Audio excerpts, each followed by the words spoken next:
Tonight, talks are now underway in Egypt to hammer out the details of a deal President Trump says both sides of the war in the Middle East have agreed to, at least initially.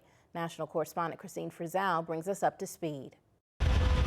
On the ground in Gaza, craters imprint the land, scars from 2 years of attacks from Israel that may finally be coming to an end. You've seen all sides of this conflict agree that this war needs to end. In Egypt, talks are now ongoing on what some are calling the final stages of a ceasefire agreement, with details expected to focus on when and how it would be carried out. Hamas greenlighting at least part of the initial deal. They have agreed to the president's hostage release framework. Still, both Israel and Hamas have been on the brink of deals before, only to move the goalposts. There is no certainty in the United States stopping the gunfire. Maybe they will take the hostages and return to war. I'm not optimistic.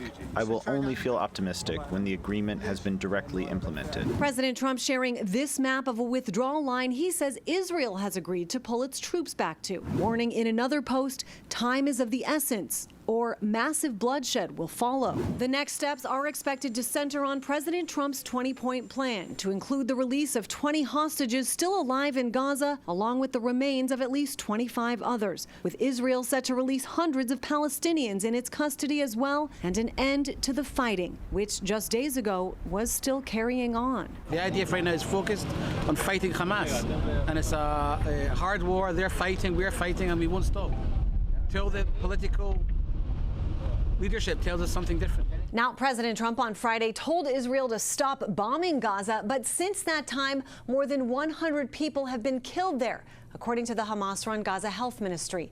It's one reason many say they won't believe a deal will be reached until everything is final. I'm Christine Frizzell reporting.